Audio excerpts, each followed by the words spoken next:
Hi, everyone. It's Monday. It's 5. We're all still alive and hoping to have some fun today as we paint. A friend, Renee, in Canada sent these lovely photos and a series of them.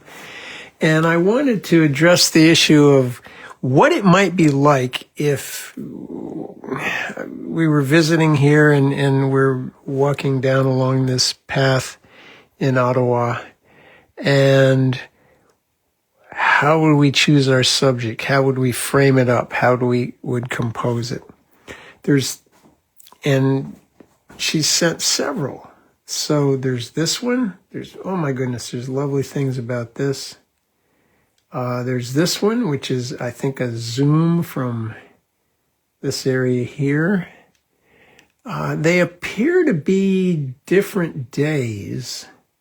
I would say this was earlier. The snow seems a little bit tighter and crisper. It's still on the trees. I like that. I like this business on the tree. It breaks up that shape a bit. I also kind of like the color changes in here. I do like overall kind of the composition here. I love those shadows. They define the plane of the ground and the depth of the snow and whether it's been walked in. Hello, Michael. There's a nice dark light balance. I think I prefer this. This is the Cummings Bridge. I don't know. I think she said it was the Rideau River. I like that shape. I feel like it's a little bit, well, I got all this over here. What about that? You know, and what about these benches? I'm not sure I'm crazy about the benches per se, because I almost think I would want somebody on the bench or something on the bench to kind of tell that story, tell a story that way. This one, boy, this gives me some beautiful, you gotta love that bridge. I love arches underneath bridges and stuff. But these areas up here maybe to me are a little bit problematic. It's kind of hard to get through this. I'm looking at this and I'm thinking I would probably want to address this in the summer when these trees are greened out, and maybe this was sort of coming in from the side. And, oh, hello, Renee. Yeah, I mean, this obviously is someplace that's beautiful all year round. So what I think I want to do is something that's kind of borrowing the snow from here. You know, it's not trodden on here, just a little bit of pathway here. Looks like the snow looks a little kind of softer and warmer, and the dogs have gone up and peed on it or something. But I think I generally want to keep this composition, and maybe I want to crop it a little more like this. Possibly not use the bench, just kind of use the shadows and things. So the first thing I'm going to do is I'm going to establish my key horizontals and key verticals. Obviously, that's the key horizontal. These are the key verticals. Boy, those shapes of that are just lovely. So I think I want to have that line a little below the halfway mark. I'm roughly penciling that in, and I'm going to darken these things up later. I'm going to position, and I'm not going to perhaps go all the way up, but we'll see. Like I say, this is, if I were here visiting Ottawa, I would, be walking around here and moving over here, moving over there. When you're on location, the best thing you can do is not pick one spot, walk around your subject. There's always a, reason you might go a little further to the left, a little further to the right, all those sorts of things.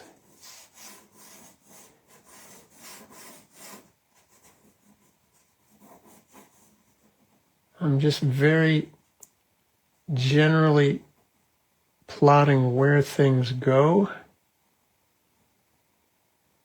Can always change my mind before I darken it up. A lot of these branches will be painted in.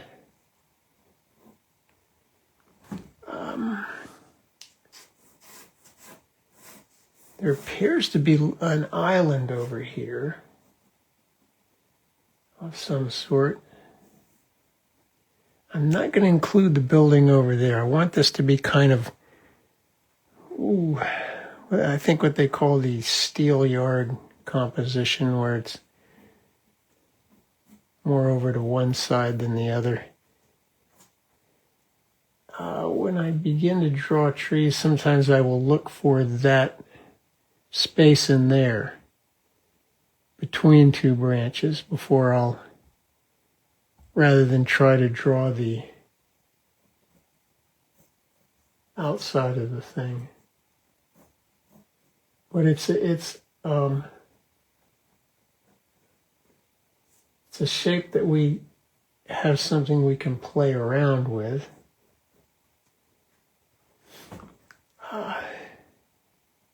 Free shapes are wonderful. Well, natural shapes are wonderful in that sense, in that we can make them go do things that are good for our painting, even if they're not necessarily what's there. Now that bridge needs to be fairly straight. I'm not above using a ruler to get a dead straight line. There's some sort of roof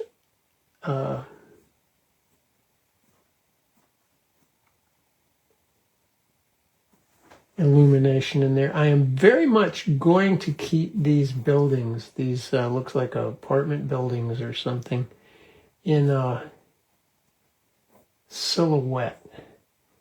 Because if I get too crazy and get involved in all that, the background is going to jump too far forward and compete with the foreground. And what I want to, well, I mean, really, it's just kind of my particular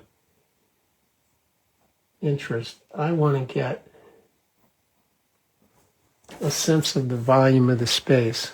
Ah, yes, thank you, Renee. Yeah, there's an island there. Okay, so that helps. Now, I do need to find basically where the pylons hit the frozen water. Looks like there's one there. What about here? What about here?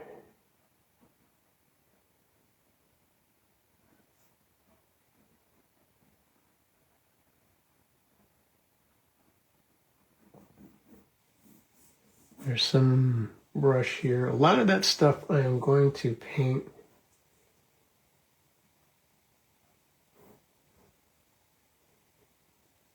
as I come to it. I'm not going to draw it so much.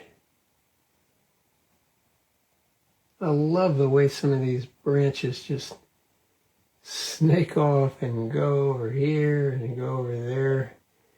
That's a lovely business. See that building? I'm not making it look tall enough. Very tall apartment complex.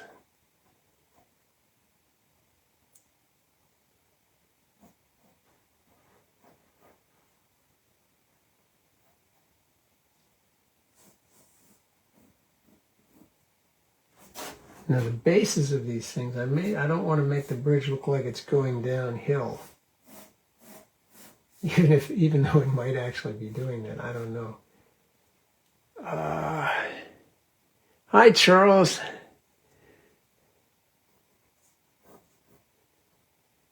Some lovely branches coming out here, and I'm just gonna. Okay, I think that's a little bit of what. It looks like there's some buildings back here, but again, those are things that are worth painting. I can't remember whether they're trees or steeples. I'm just going to casually erase anything that I don't think I want.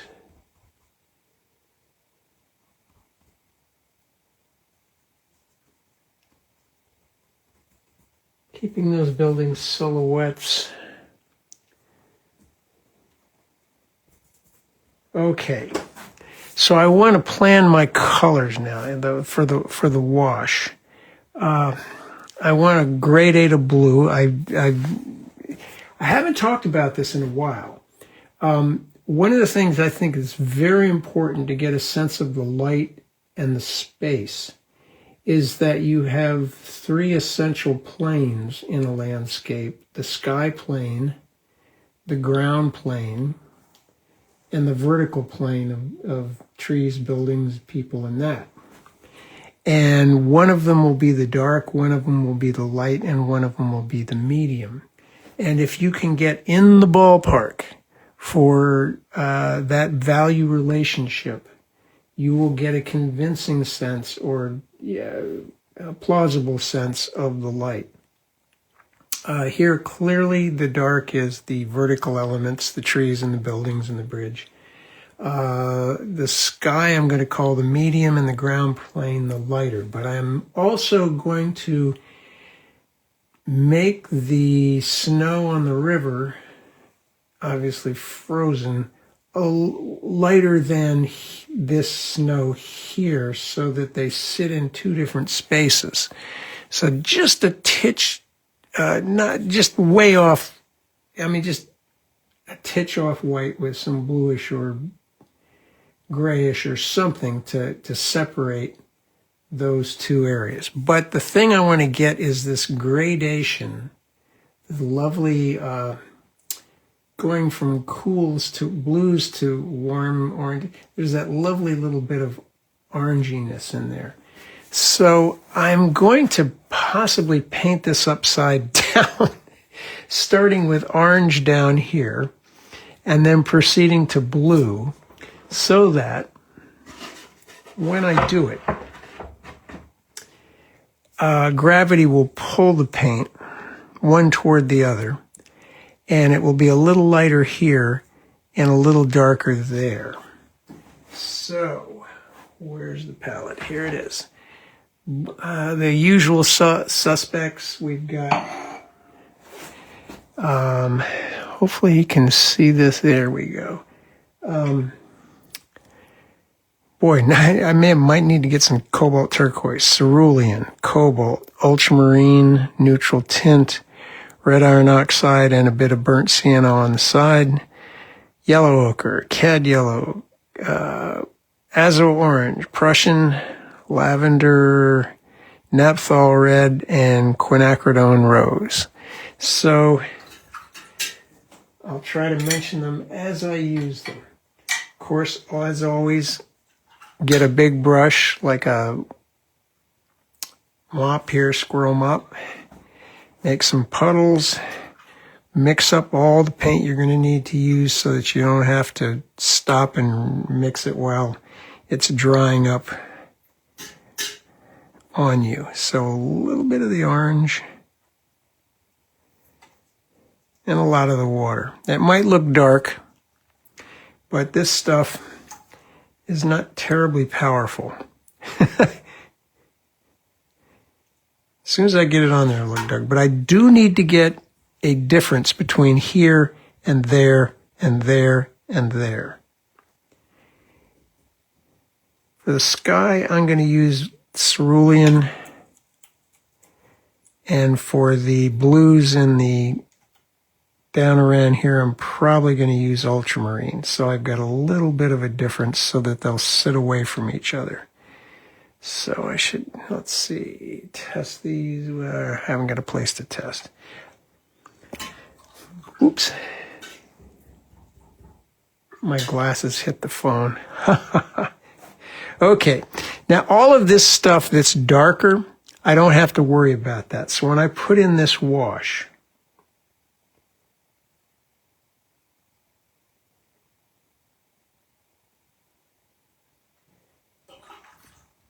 I can paint over it.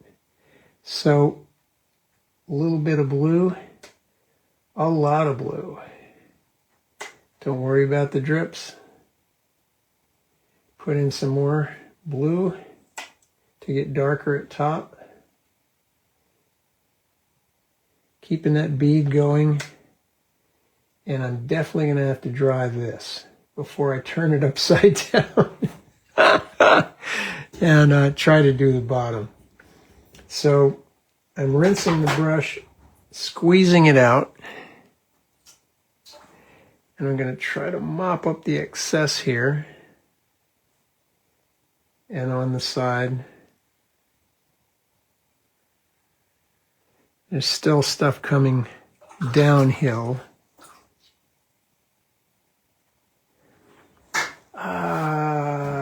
Yeah. I'm going to mute and get out the hairdryer.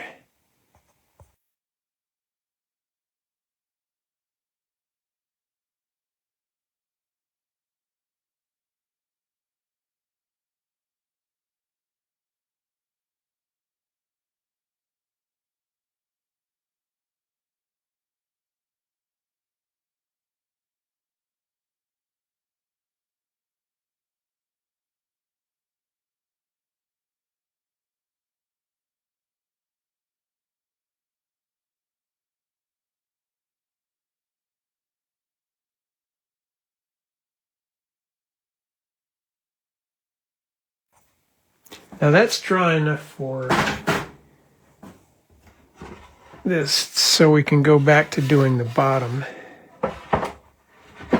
Okay. I'm going to leave that white, but I'm going to sort of taper into it.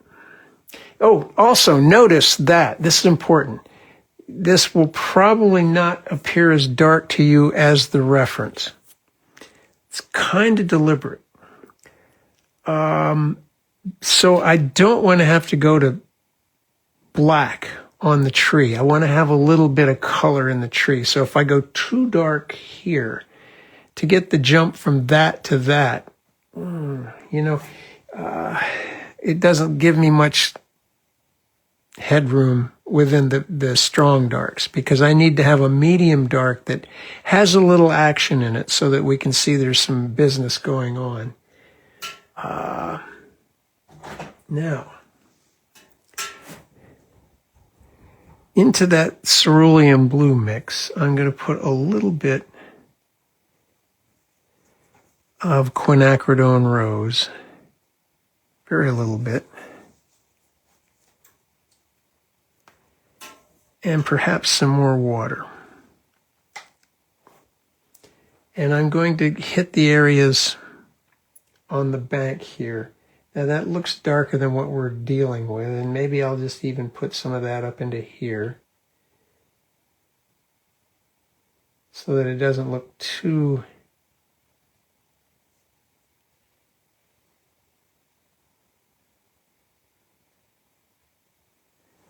Oh heck, let's just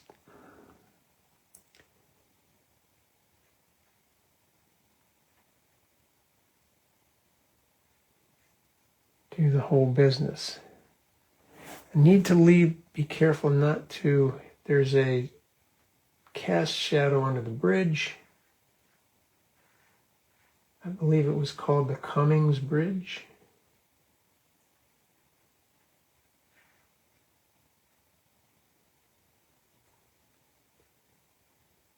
A bit of a, anyway, down here, this needs to stand away from the frozen river. Now this also will need to dry.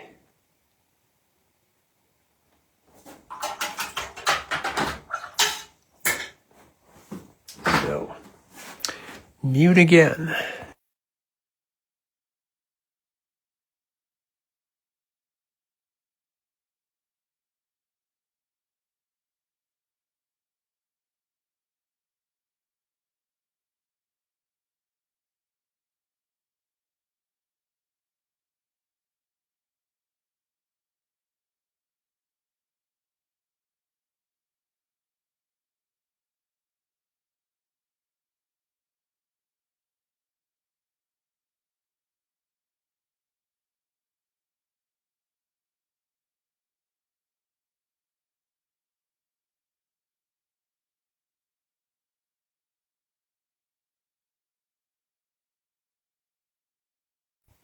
Okay, now I'm considering this sort of having done my lights. Now I'm going to start dealing with my medium values, and I'm going to get a brush that is sort of similar to the one I used, but a little leggier, longer and a bit more of a point, less of a belly, and to perhaps execute some of the little spots in here. Again, the trees are darker than that area back there. So in the neighborhood of the lights, maybe still you would consider them lights, I'm going to put a little bit of yellow ochre into this orange. And I'm going to sort of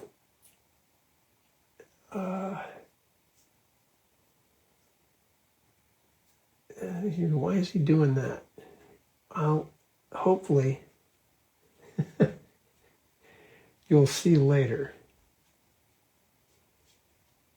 And what I'm going to do very quickly with a dryish paper towel is sort of splotch that out. Now, for the area back here, I'm going to mix ultramarine blue, and these are going to be slower moving mixes because they're going a little darker, less water, more paint. Bit of, well, let's get some turquoise too. I want this to be a mysterious blue. So there's going to be reds and blue greens in it.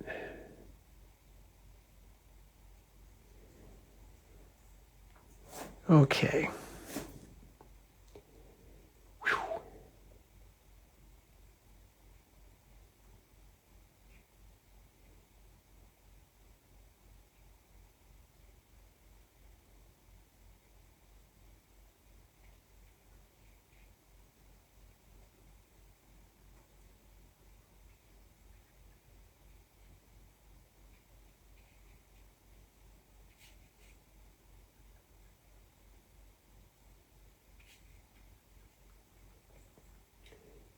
Going to excuse me,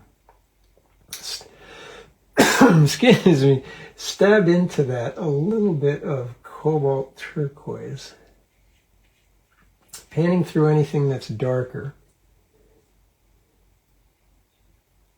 so that it's a red, it's a purplish blue, it's a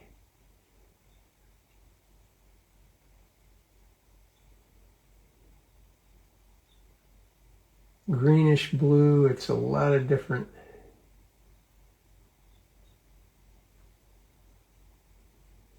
things. It's not just one blue. Hi, Mickey. Yeah, I could still screw this up. I should always say that. you know, anything we do in watercolor,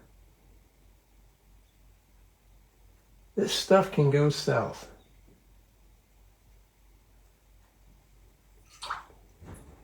But a big part of watercolor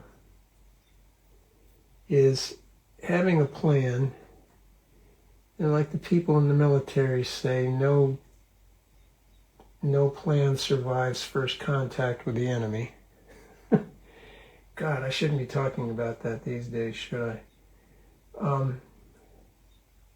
But you have to go ahead with an idea and then try to work it as it develops on the page. Now, I'm going to get a little bit of that and just, you know, smear that around. I also want to have a little bit more of that under the bridge, and I think I'm going to have to go to a slightly darker. Ooh, that's probably not the right thing. Take some of that. When you get a mix that's not right, don't keep piling new paint into it. Try to take some of it and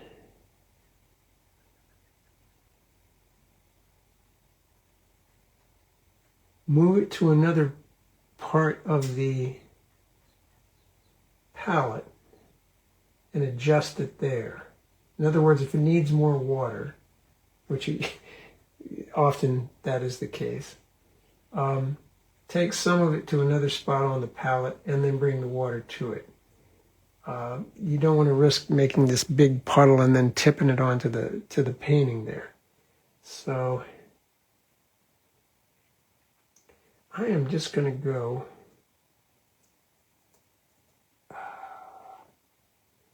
under paint some of this lovely shadow.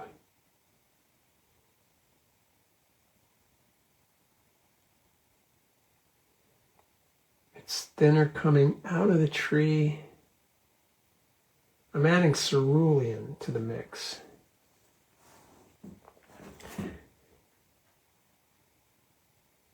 Maybe not that much.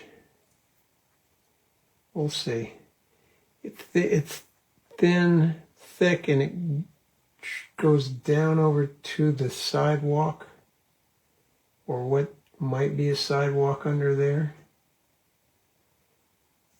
And then over here,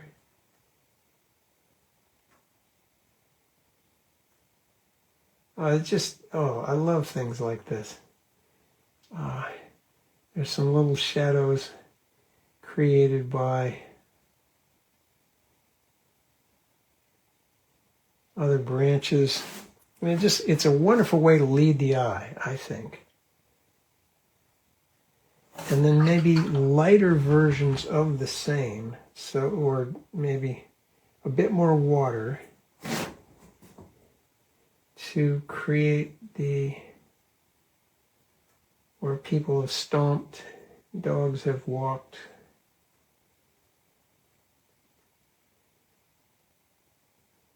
I'm trying to be careful with my positioning of these things so that I don't make them too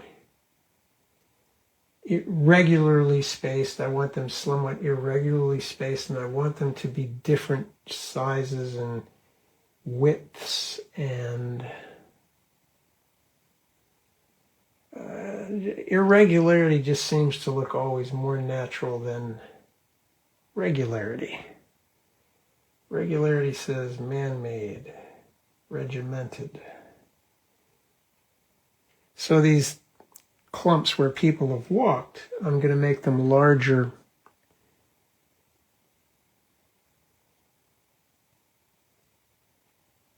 where it's a little closer to us and a bit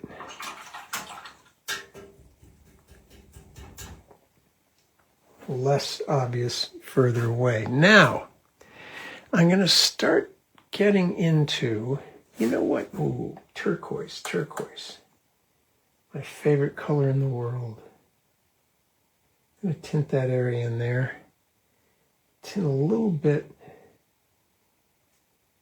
I want to give the sense of this snow comes over the grass, goes down a bit, and there might be a walkway here. So I'm going to try and create like a curb, even though it's not really a curb. And, you know, I still don't think overall this needs to stand away from that. Okay. Hopefully when I get the really darks in there, darks in there, it'll stand away the way I want it to stand away. And maybe not this brush. I want to go to a brush. Well, they're very similar. That Oriental brush and that squirrel brush are almost the same size and shape, but that Oriental brush is going to hold less paint because it's a coarser hair.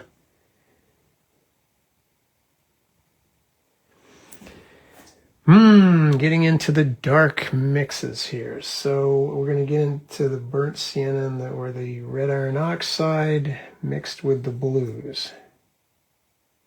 Just take some of that blue and mix it with the... too much blue. Well, maybe not. Let's see. Yeah, okay. Now, I want to try and leave some of that kind of stuff on there, if I can. We'll see. I always like that look. When the snow blows against the tree and creates that lovely business. One of the few things about winter I really like. Okay, grit my teeth, let's paint.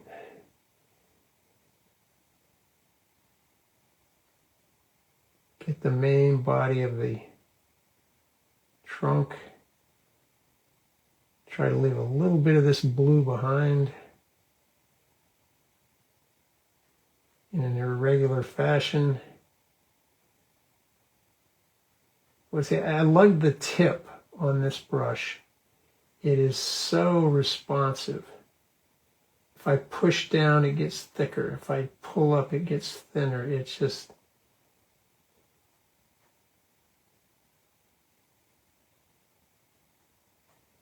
it's just wonderful, wonderful, wonderful. Let's put a little more brown in that so that when we have a vertical element, don't have it be exactly the same all along its length. Modulate it either by its value or its hue. So you could make it a little lighter in some places, a little darker in some places, but in this instance, it's backlit, so we are principally dark. So what I can do is I can make it a little more of the I can take my two components, the blue and the brown, I can make it bluer some places, browner others. When the brush exhausts, I can use the side to create some small branches, if I'm lucky. Now let's make it a little bluer, getting into the cerulean.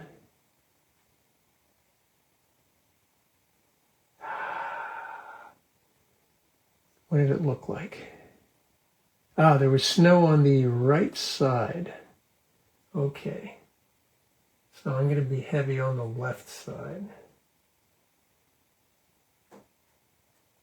as we all should be.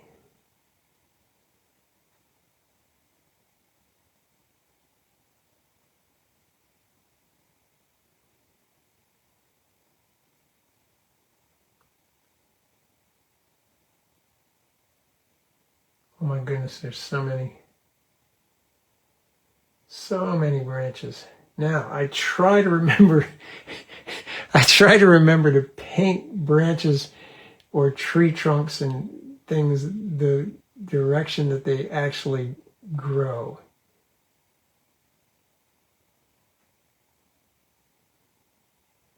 Looks like this tree weather has had its way with it, but it's still up and going. It's a beautiful tree. I can see why Renee picked this. It's just, my gosh, what a wonderful spot.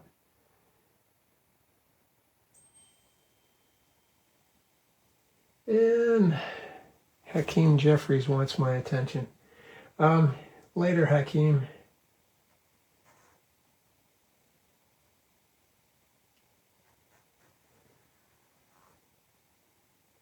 So there's a little log-like business over here. Now this kind of stuff, we can put this junk where we want to put this junk. That's the beauty part. Junk. I shouldn't call it junk. It's a tree. It's what it is. The key thing is to make the spacing not regular, like a disco beat, and not everything the same thickness, thinness, that kind of. I'm always going on about that, but you can't repeat it enough. The directionality, change that a bit.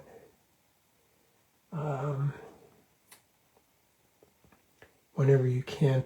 Watch where things are pointing. If they're pointing this way or they're pointing that way. All of that stuff leads the eye in a painting, and therefore you have the ability to control where the viewer's eye is moving.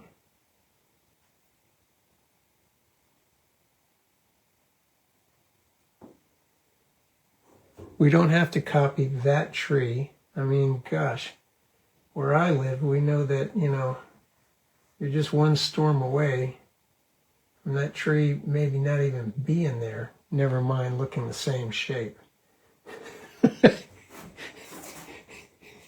It's that beautiful tree that you love one week, and it's in your wood stove the next. Gosh. And you thank them, and you say, thank you for your beauty. Thank you for your warmth. Now, okay, so I think we've got enough of this here. I'm going to go over here and try and get, with a very dry brush and a little more brown. So, you see how I'm making it a bad hair day?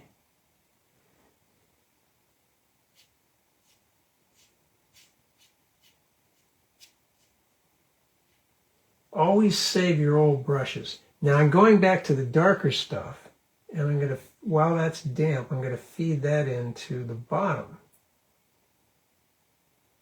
A lot of these little thin branches, they're going to be darker at their base and thicker at their base, and lighter and perhaps a color change where they get out to their thin bits. So when this brush starts to exhaust, I'm going to go into those areas that I stained with the yellow ochre.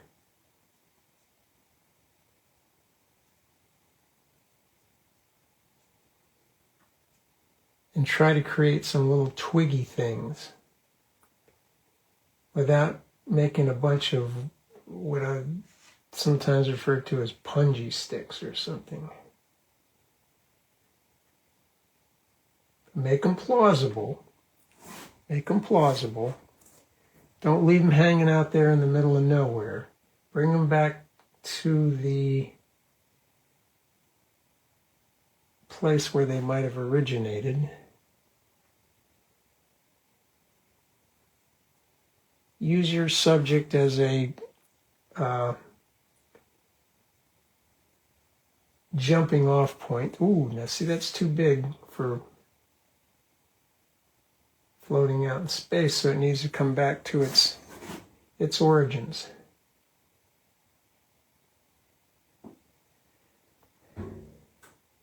But should go back over here.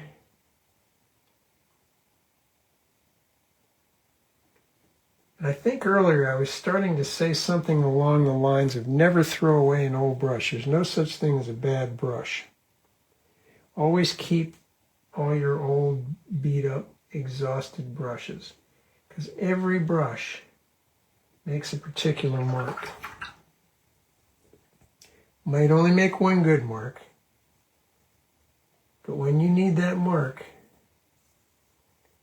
that brush is the best brush on earth. Hey Jimmy, how you doing, man? Boy, you need to, if you ever come across that guy's painting, Jimmy Navarro, he's from Des Moines, and he is amazing, particularly at quick paints. What that guy can accomplish in 2 hours is insane.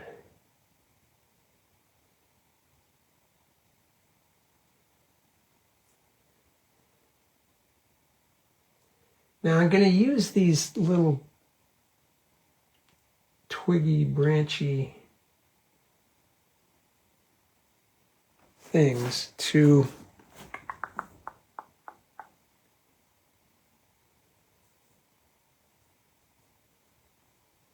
so here again I'm mixing blues and browns.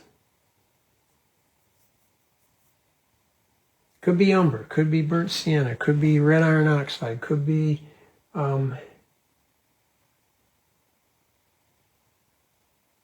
cobalt, could be turquoise, could be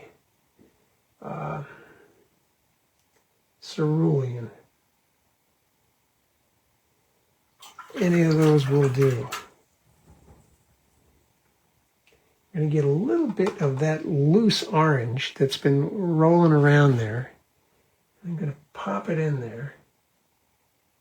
That azo orange is a very weak color, but it doesn't lift too good. So I'm putting it out at the ends of the twiggy areas to suggest the finest twigs. And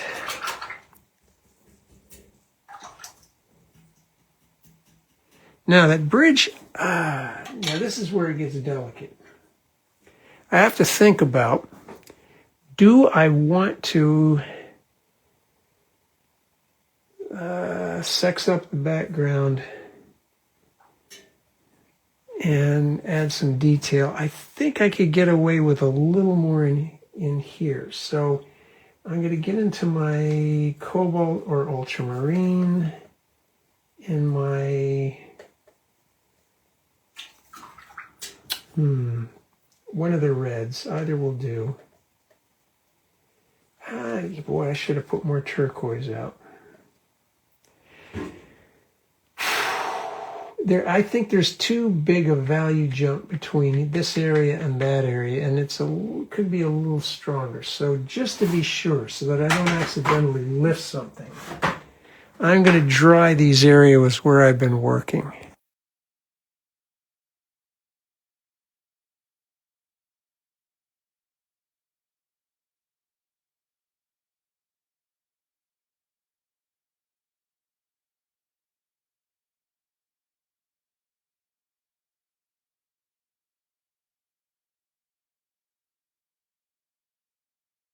You didn't hear that. Okay. Hi. Now, Bill Doyle just asked a really good question. Are Indian red and red iron oxide the same thing?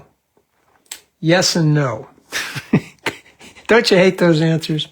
All right. They're both red 101. They are iron oxides. But there are like half a dozen colors that all use that have the pigment designation red 101.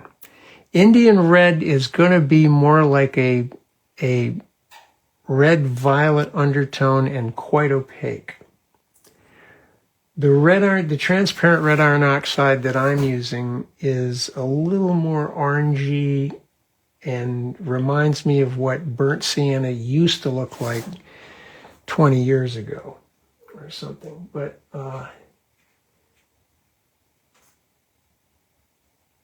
if you have the Indian red, it's a beautiful color, by the way. I love this stuff. It's Venetian red is sort of like an orangier version of India red, or Terra Rosa, some manufacturers call it, but they're all giving you some version of an earth red.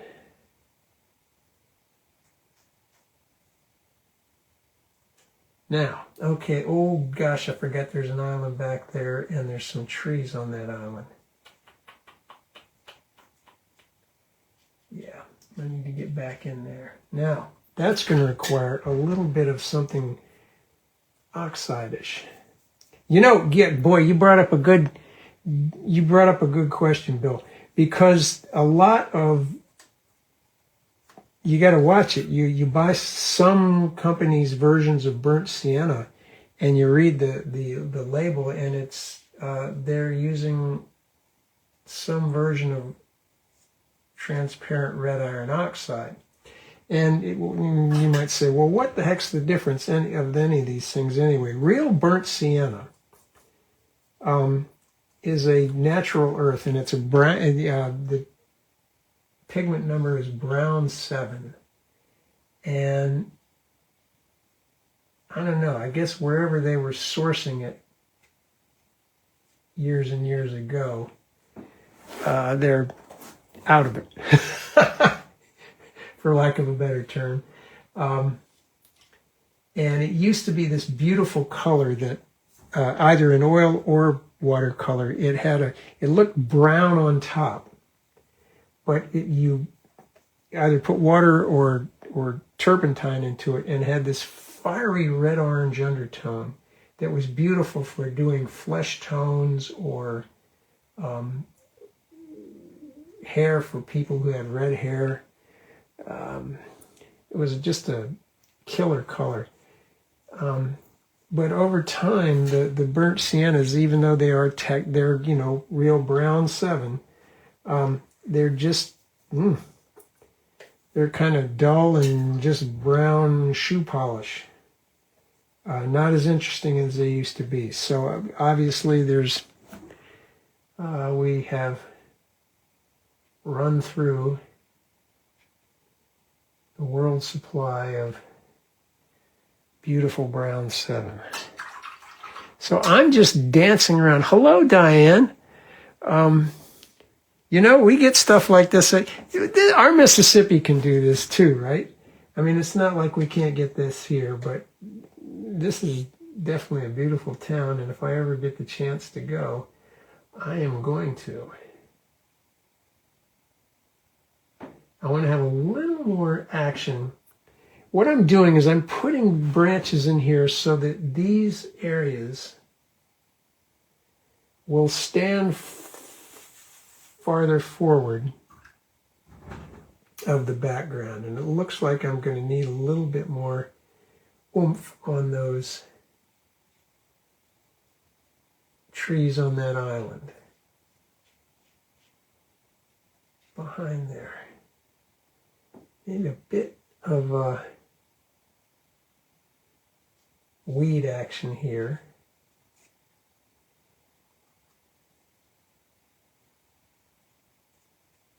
I would like maybe to try, I'm liking this frozen water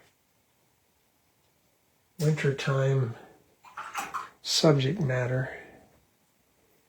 I want to glaze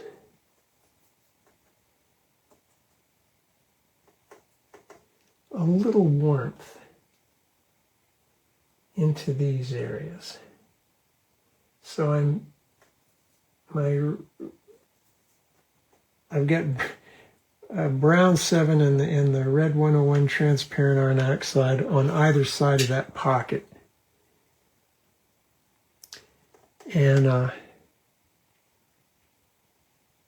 by doing so, I'm hoping that the slight reddishness of that will jump forward of the blue here. And I think I'm going to get a little bit of what's left of my turquoise. Woo, I need to fill that boy up. And I'm going to darken up my Cummings bridge here. and the shadow under it. And I'm going to dry this, and then I'm going to do some final marks. So here we go.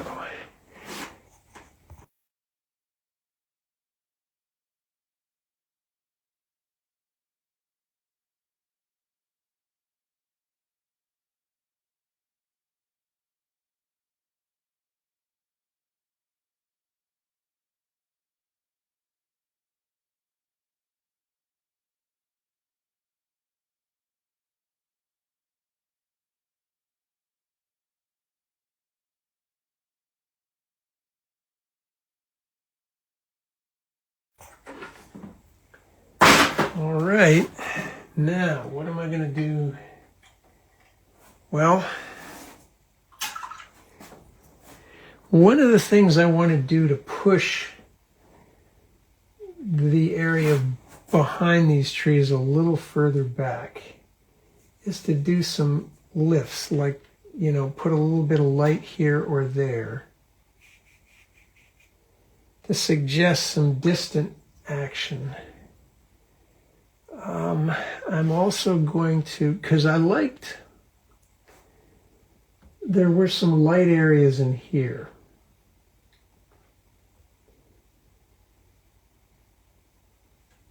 Which, yeah, that was, you know, I'm looking for these. Now, another thing I'm going to do is these areas of, this is that stiff brush. It's a oil painting brush. I'm just getting some water on it. I'm going to use it to do some lifts across dark areas to suggest that maybe some of these branches cross over other branches or cross over the background, and it hopefully will give the effect of pushing the background further away. One of the things I've come to realize is that the thing that I'm really trying to do when I paint is I'm not trying to paint the stuff I'm painting. I'm trying to paint the light on it and the distance between me and wherever it is.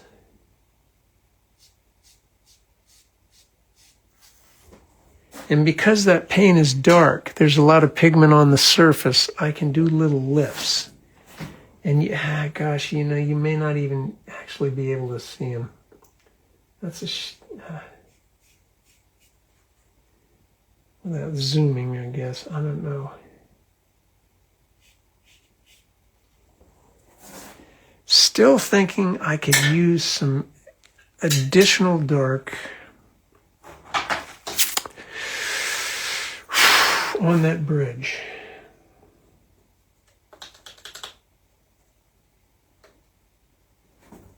And perhaps in here.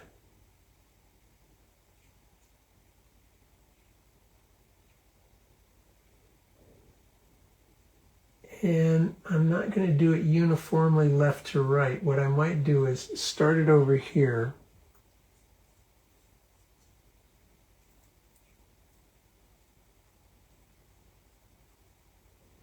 And let it get a little lighter as it goes that direction.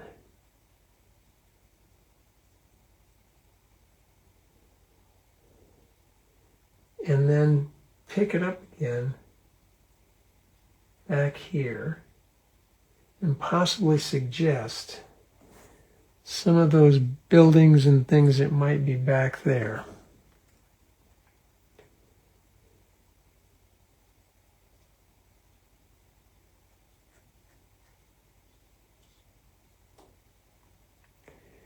And then I could probably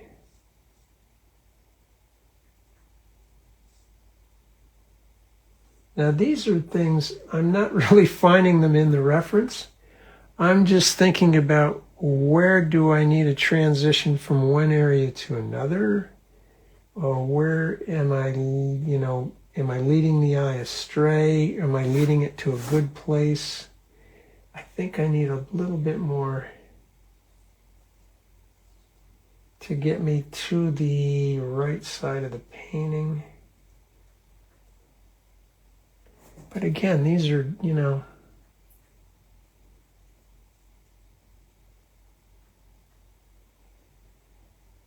I have something different for breakfast, I might not make the same decision. Oh, good, Michael, you can see it. All right. I think I might want to make one a little more like so. It's a cheesy thing in a way, but anytime we see one thing in front of another thing, the viewer cannot help but assume that there's space there, that the one thing is in front of the other.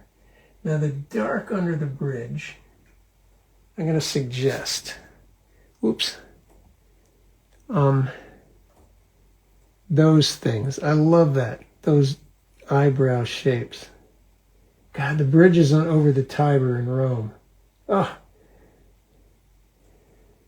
I'm going to do that, but I'm only going to do it on one side, not both sides. And I'm choosing this side because the light, I'm assuming, comes from that side. And whenever I put a branch in or something like that, I am trying to make sure that the interval between it and the next branch is different. Okay. I'm going to, let's see, a little something to point me back that direction towards the focal point. I think I'm going to de-tape before I get too carried away.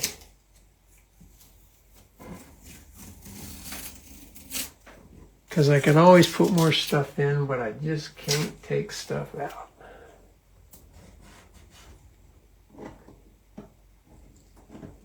But when you're on location, walk around your subject.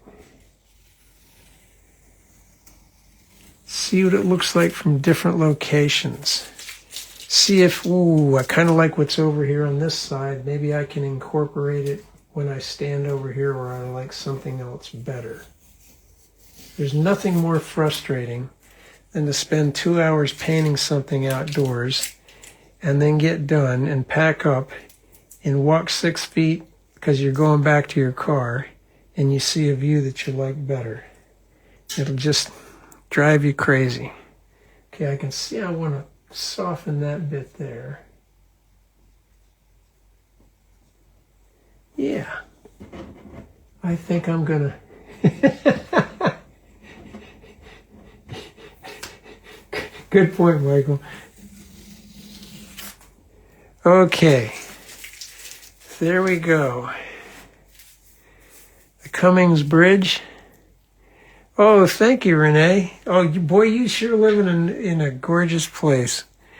It looks like there are probably 110 gorgeous views from that location. I'm going to put a wee bit more. It's funny when you get the tape off, how you see these things. You didn't see before. It just needs to be a little darker there.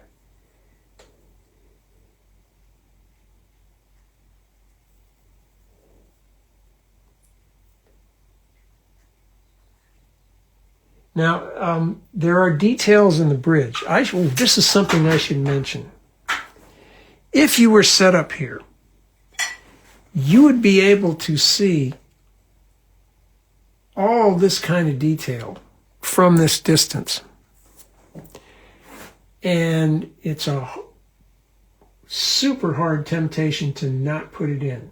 You have to make the decision that when I'm standing here and this is closest to me, I maybe need to subjugate that to keep this in the front. It's hard. Trust me, it's hard. Because the thing about our eyes is they are so good. We can be standing here, and the minute our eye goes out and sees this, we will see people on that bridge, and you can almost make out their faces. What you have to do when you're painting this scene is make sure that your foreground is in the primary focus, and this is in your peripheral vision. The minute you let your eye stray over here or stray over there, your eye's going to adjust for the distance and the focus, and it'll be like that's the foreground. Ah, interesting. Yeah, so that is your capital. And I was guessing that I was looking at this and I was thinking summertime, some leaves in the trees, and beautiful reflections in the river and things like that. So thank you so much for sending me these photos. This is a gorgeous subject. And thank you all for tuning in, and I hope we all stay safe. And thank you, Mickey. Crazy days. Everybody, like I always say, stay safe, stay sane, stay hopeful. Just stay. Thank you for tuning in. Peace out.